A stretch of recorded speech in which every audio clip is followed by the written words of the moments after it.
Assalamu alaikum. Welcome back to The Tread Path, the podcast from Kufi Productions, where we explore the inspiring journeys of Muslim professionals across diverse industries. I'm your host, Salman Hasan, and each week we sit down with remarkable individuals who are making their mark in their chosen fields. We highlight their successes, challenges in their journey, examine any kind of corporate accountability, if any, and offer any actionable advice on career advancement and ethical navigation to those who want to tread that path. As a reminder to our listeners, you can find the show notes, resources, and ways to connect with our guests in the Tread Path archive in kufiproductions.com. Today, I'm honored to be joined by Suha Syed, a content creator, photojournalist, and activist based out of Long Island and NYC with a passion for storytelling and documenting the human experience.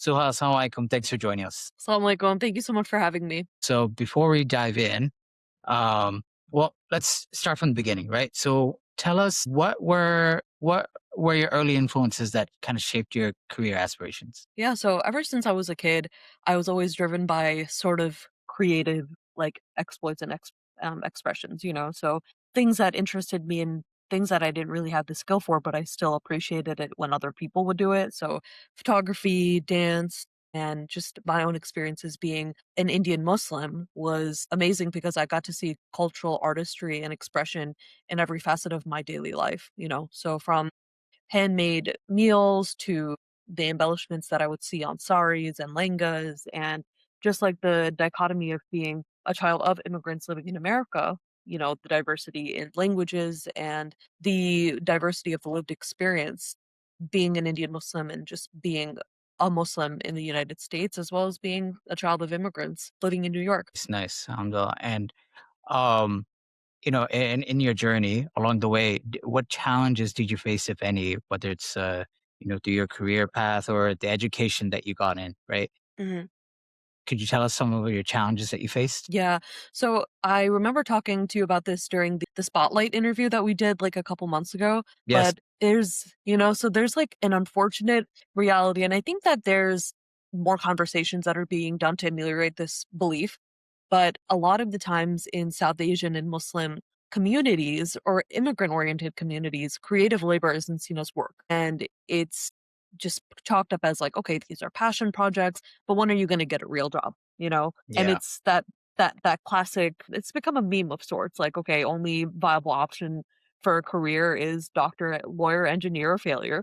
Right. And I find it funny because creative expression, especially in the South Asian experience, is so incredibly bountiful. So for people to be able to benefit from creative expression, right? Whether that's cooking, dance, language learning, movies, Bollywood, hello, the film industry, Yeah.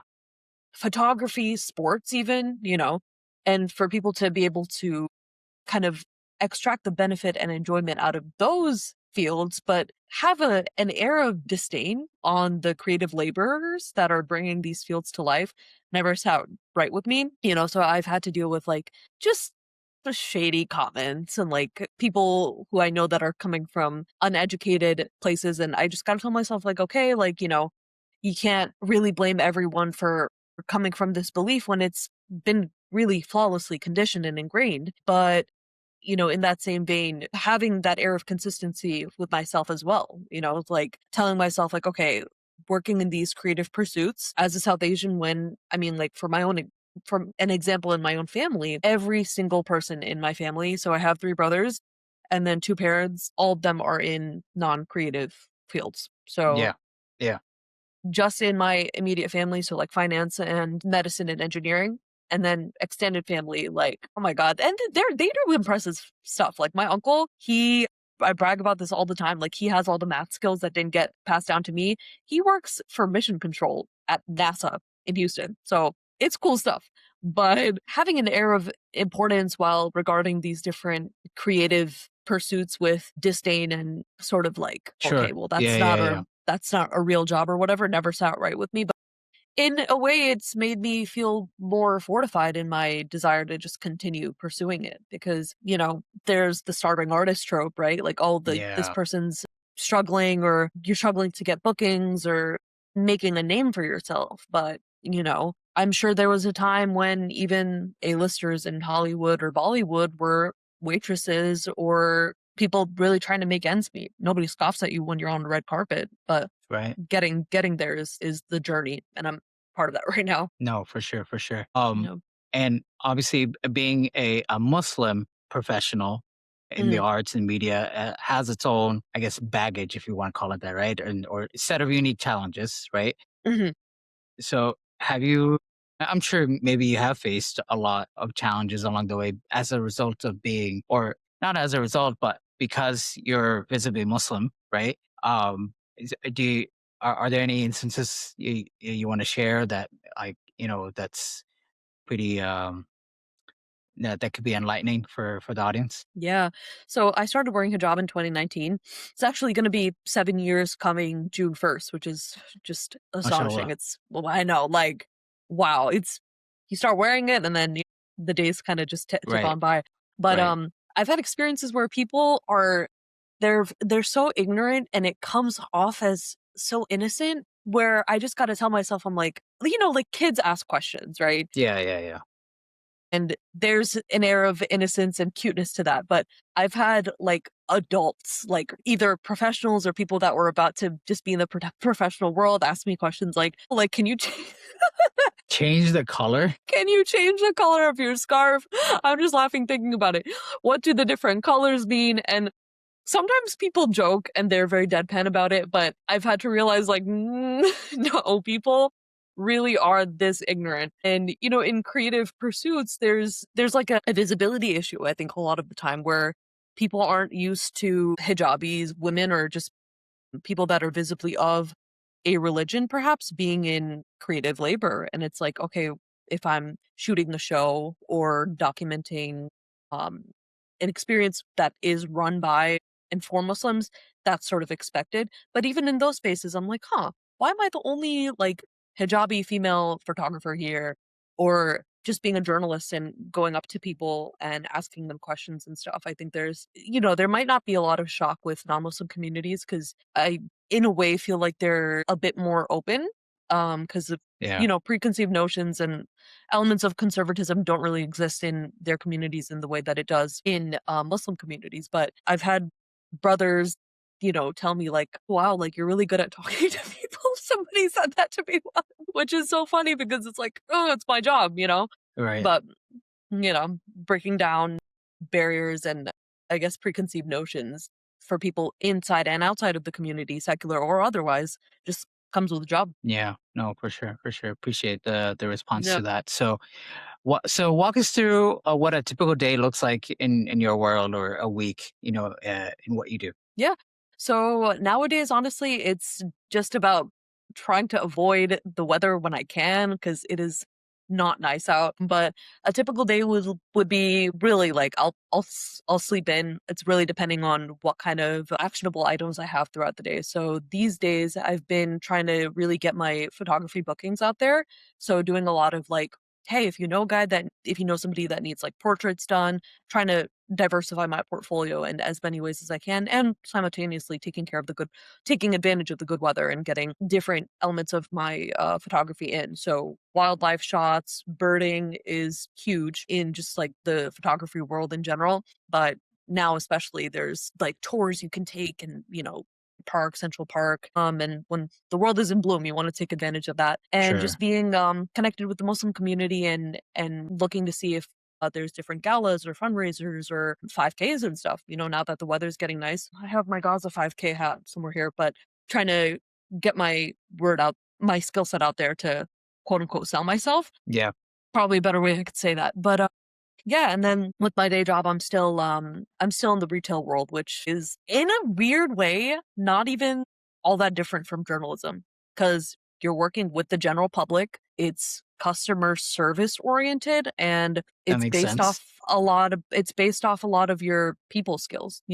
Yeah, And I've been fortunate to have this very like outgoing, effervescent personality. I feel like I've always been this way, but in both retail and journalism work where your job is literally to talk to people, maybe in different places you're selling things more than in other spaces, but the transferable skill set is there for sure. Yeah, yeah, yeah. No, for sure, for sure.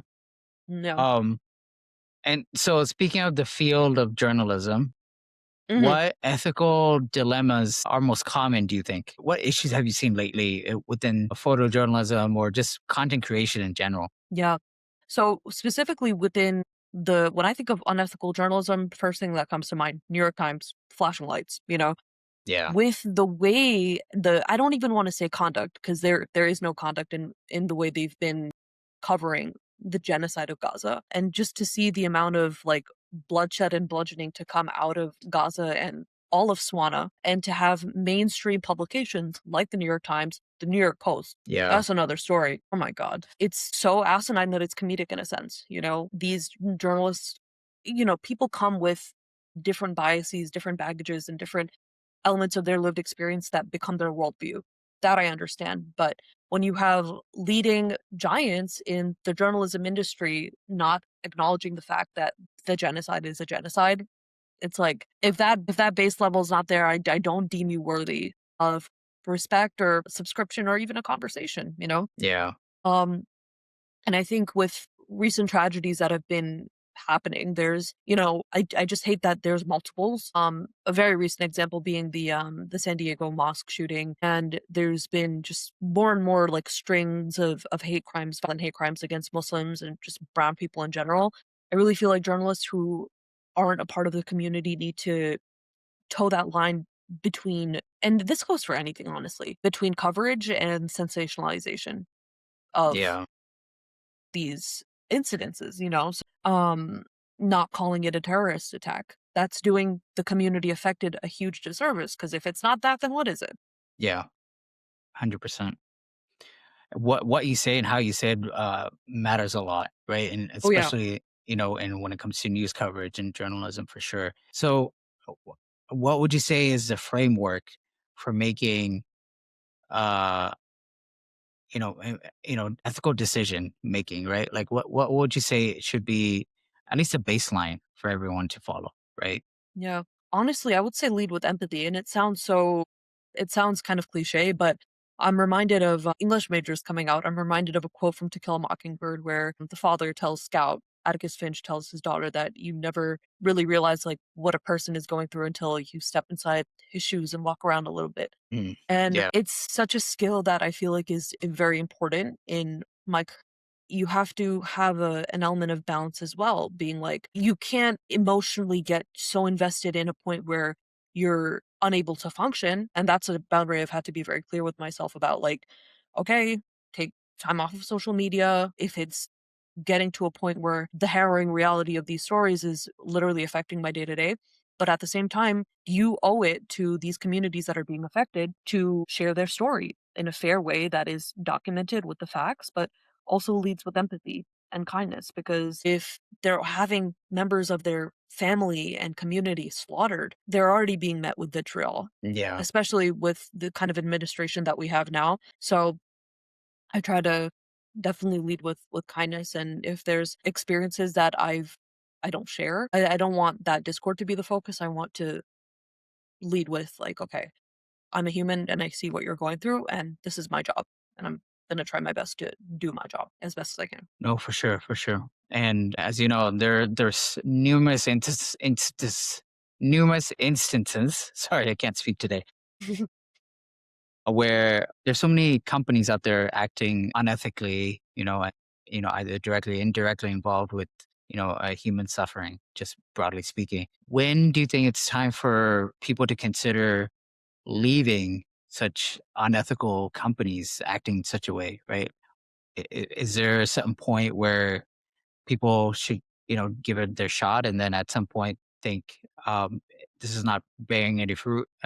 All the efforts are not really, they're in vain. So I should Yeah. pack up my bags and leave. Yeah. People talk a lot about being on the right side of history. Like, I think about that term a lot, and it always takes me back to being like a sophomore or being a high schooler in history class and learning about the Holocaust, which we learned about extensively. I think a big part of that reason was, the curriculum on Long Island and the demographic being a largely Jewish population. I've met with Holocaust survivors and had like intensely amazing and riveting conversations with people that have lived through throughout truly like some of the most horrific instances of human history, and being alive to tell the tale is just amazing. But I would say, really truly think about how this is going to reflect on your book of life 10, 15 years down the line. And not even to be like reputation or like izzat minded, a lot of South You're right. Asians kind of Yeah. lead with that. But if you are not comfortable telling your kids or your kids' kids, or if you're not having kids like me because of this economy, the people in your life, that, yeah, like these atrocities were happening and I witnessed it and I stayed there for X, Y, and Z reason. You have to be able to have that conversation with yourself. And, in the social media space, there's a lot of conversations about influencers or content creators selling out, taking on partnerships with corporations and companies that have time and time again shown their true colors. These blood sucking, lecherous entities that don't care about human life or suffering. And it's like, okay, posting a black square on your story is one thing, and having conversations with people that are of that community is one thing, but selling out your values for a check for a PR box full of goodies that are probably going to end up in a landfill is not for me. And in my personal experience, I've had to get really good at just ignoring things and saying no. Like, I got an email a couple months ago from Garnier, like the hair care company. I'm like, to begin with, sorry, give me one second. Promoting their new line of hair care products. I'm like, purely from a business standpoint, I don't really know how I can help you from that straight up. Right. Like, Right. Right. Yeah. I can't show the efficacy of the products to begin with, but it doesn't take a lot of research to know that there's mainstream companies that line every drugstore in America that have sent care packages to the IDF. Don't need my name attached to that. And, getting good at saying no and losing checks, losing opportunities, I don't believe it's a loss, because that rejection will come to me again in different fruitful ways. So if it means having less clutter, less stuff in my life, and less allegiance to corporations that don't align with my values, all the better for me. Percent. No, absolutely right. Right. To be able to make sure you're aligned yourself, not only on the right side of history, but personally speaking, you making sure that your values as a person is attached to what should be, the correct path, right, so to speak. Yeah. When it comes to value alignment and alignment with the right organizations, what Muslim professional organizations or networks have been helpful to you in this regard? Yeah. So YM has been amazing. YM is like so IGNA, Islamic Council of North America, is like a big tree. YM would be a branch, and they are just incredible. Stands for Young Muslims, and they have a bunch of different events that happen like on a weekly to yearly basis. There's weekly halakas, and there's like youth trips where could go to retreats. I've been to the last two ones, just super fun camping experiences, and they are wonderful in like the sisterly camaraderie aspect of it. Met some incredible, incredible girls throughout my experiences there, and the way that, at least in my experience, the leaders, they're regular girls. Like, I guess there is, an application process to be a part of it and everything, but they're college aged young adults that, in my experience, really expertly combine the joy of worldly pleasures, so to say, like, oh, what did you think about that show? Or look at this abaya that I got, or, sisterly, girly Right. things, with conversations about Islamic history and lessons that don't feel sanctimonious. It's not judgy, it's not preachy, it's not holier than thou, which, to be honest, that's a hard combination to find in a lot of religious spaces. They just really ride that balance beautifully. Yeah. And it's something to look forward to, So they do an amazing job. And as far as like activism related endeavors, the PCRF is just wonderful. Palestine Children's Relief Fund. And there's so many organizations that have kind of honed their focus on Palestine specifically, but I would say the PCRF and UNRWA, just incredible. The events that they host in virtual and in person are great, and they really tap into all the different markets that people are able to access. So I'm really grateful for that. Nice. Nice. Alhamdulillah. That's good. So, how can someone build a professional network while still staying true to their values, right? Yeah. I know you talked about this a little bit, but maybe expanding a little bit about like the taking action on that, right? Some actionable steps towards building that network. Yeah. So honestly, I will say the benefit of being on Long Island, being in New York, is not lost upon me. I'm sure if you were to ask somebody the same question in like Omaha or Stillwater, shout out Oklahoma, but maybe the answers would be different. And I'm sure you could say that to big cities as well that have Sure. sizable Muslim populations, Dallas, Phoenix, Houston, Philly, etc. But in my own experiences going to these events, whether they're coffee shop crawls or the millionth social event at Cow House or any Yemeni coffee derivative. There's just so many at this point. They're like you just close your eyes and then more of them pop up. Definitely showing up and having an eager sense of honesty, and you don't even need to go into those spaces with the intention of networking. Because I find it just funny whenever I like here's my business card. Like I don't want to ever sound like a car salesman or a Jehovah's Witness about it, but when you go into these spaces with the intention of connecting with people, and for me, I love people. I love conversing with people. I literally talk to people on the subway, which, if you know anything about New York City, is not like the thing to do, but I do it anyway. And, my extroverted nature definitely lends a lot to, I would say, like my success in knowing the right people. And I'm from Long Island. I'm Italian at this point. So I know a guy who knows a guy who knows a guy. But, having a sense of camaraderie with people that maybe they're just people that you see at the weekly Gala House open mic night, right? But you build that association with people and the friendship and the connection starts there. And a lot of the times, honestly, their professional titles become an afterthought. I don't think of like Samia as the dentist. I think of her as the girl who I've had a really great conversation with about the first two seasons of Breaking Bad, for example. But then in your mind, you're like, okay, oh, wait, I remember this girl was telling me about this internship. Or the brother that I met at this one event was talking about a fellowship.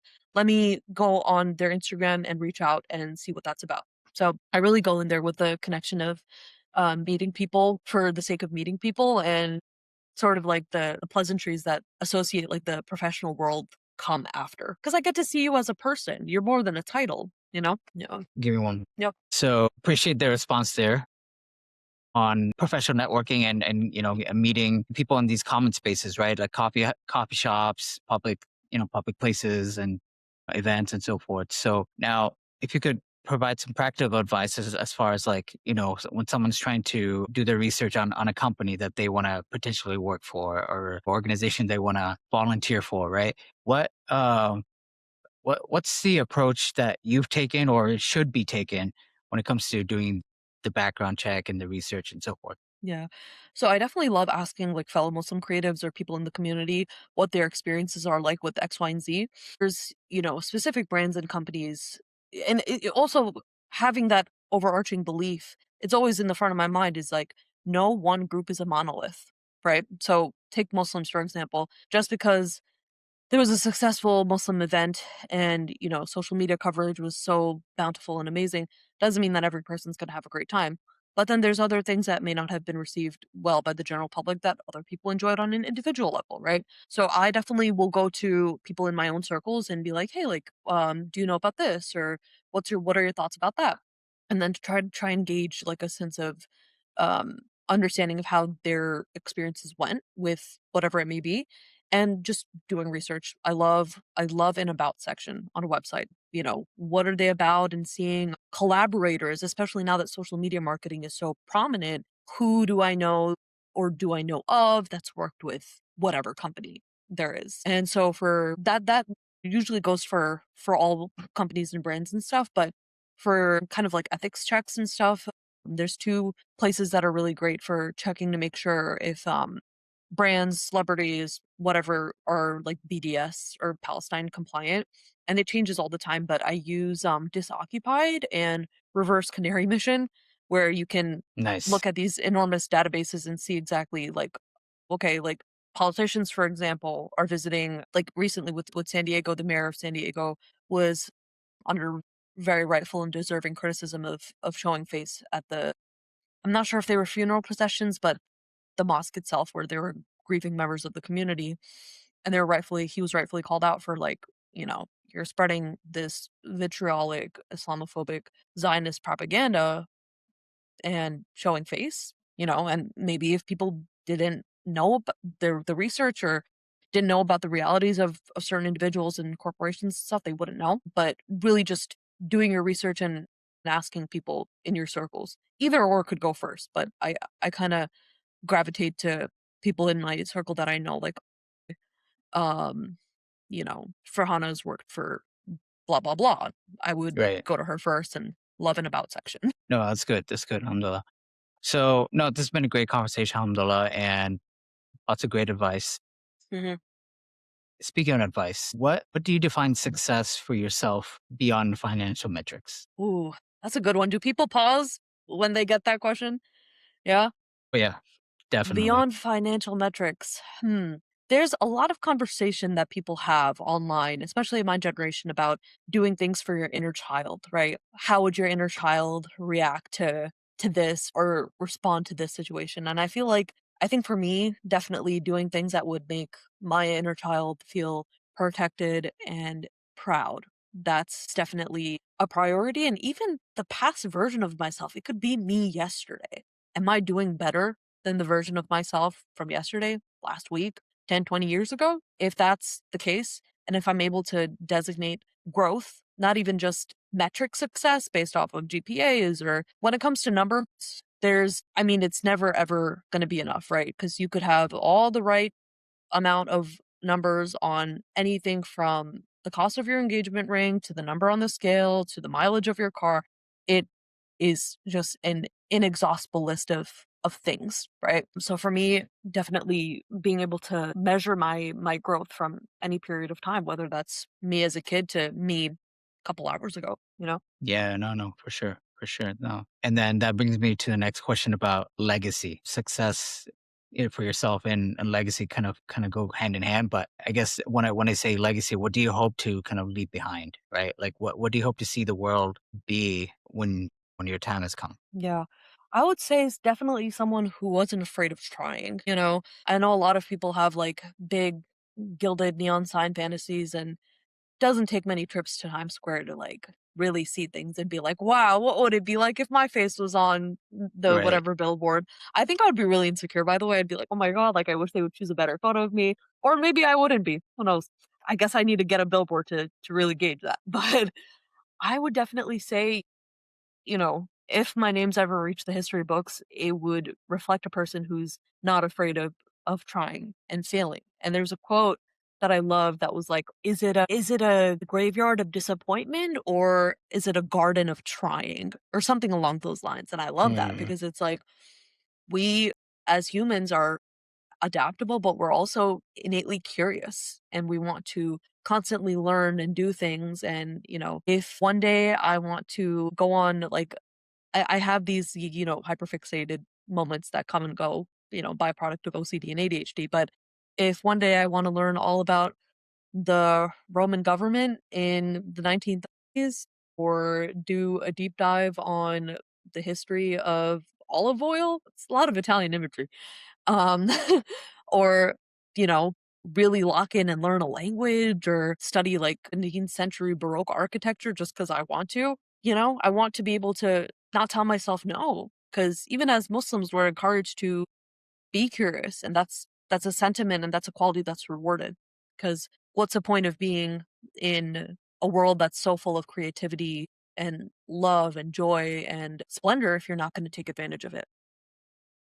no, for sure. No, certainly. And so, uh, in your journey, right, people have different aspirations. So I want to ask you, what's next in your journey? Yeah, definitely just I've been, had this dream for a long time now, but definitely settling and moving to New York City. So I would be able to kind of like I'm waiting for my money to make it affordable, okay? Because I'll be on Zillow, I'll be on Street Easy, and I'm like, "Oh, God, I'll give him some time. It hasn't even been 6 months yet. But you know, being able to access these opportunities with putting a less of a transportational strain on me. That would be like a really big thing. But yeah, that's the goal definitely for the near future and just building my photography portfolio. Wildlife, concerts, performances, anything from graduations to weddings, not quite there yet. I need to definitely up my equipment, but definitely getting my photography portfolio diversified as much as possible would be great. And, besides like reaching financial independence, just moving out and having like a name for myself where people could be like, oh, I need a photographer. Remember that one girl that I met at the Gawa House event? Right. So yeah. Yeah. Nice. Inshallah. Hopefully you reach all your goals in this life, Inshallah. before you pass. And Inshallah. hope you thank you for all that you mentioned, all the advice you've given. Before we wrap up, is there anything you'd like to share with our listeners that we haven't covered today or I haven't asked you about? Yeah. So May is Mental Health Awareness Month, and it's also AAPI month, so Asian American Pacific Islander month. And there's such a connection between, stories of immigrants, especially within the South Asian community and the Muslim community, and mental health. So if you ever have opportunities to seek therapy, whether that's through your school or university or your workplace, definitely do what you can to ameliorate your generational trauma. And it's not a walk in the park or a 1 hour, they're not a 45, they're not like a 45-minute therapy session will fix overnight, but just know that every step that you take for yourself is a step in the right direction. So go for it. Go for it. I like that. That's good.